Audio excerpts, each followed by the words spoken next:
जय जगन्नाथ।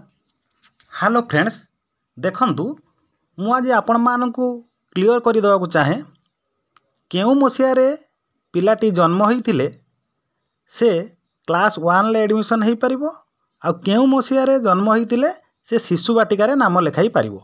तेणु आमे माने जो प्रश्न करूथले कमेंट करूथले जे पूरा क्लियर हवा पई आपनको तो मु 3 वीडियो रे क्लियर करिछि, तथापि आउ थरे पूरा क्लियर कर दउछि। देखंतु एई चिठीटी को देखंतु, एई चिठीटी डिस्ट्रिक्ट प्रोजेक्ट ऑफिस समग्र शिक्षा जाजपुर मध्य करिसंती एवं ए चिठी नंबर देखंतु 832 तारीख 12/3/25 एवं मध्य समस्त डिस्ट्रिक्ट रे ए चिठीटी हेइछि एवं आमर ओसेपा मध्य ए चिठी करिसंती। तेणु देखंतु आपण माने जो शिशु बाटिका आ क्लास 1 ले जो एडमिशन करिवे कोठी हेबे से माने ना एलिमेंटरी स्कूल गुडी कर हेबे। तेणु तार बयस केते हवा दरकार आमे पूरा क्लियर जानिबा।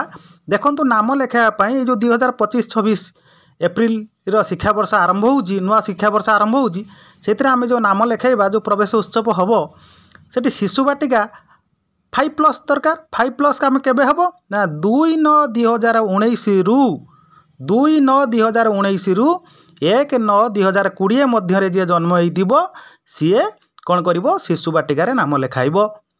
से भली क्लास 1 पाई 6+ हवा दरकार, जी कि पिलाटी बॉर्न ऑन और बिफोर 1/9/2019 1/9/2019 पूर्वरु जे जन्म हेइदिबो बा सेही समय जे जन्म हेइची सीए कोन करिवो क्लास 1 ले नाम लेखाइबो।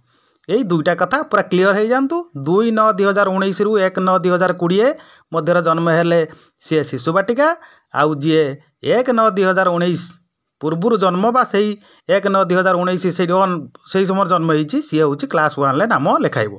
बहुत बहुत धन्यवाद।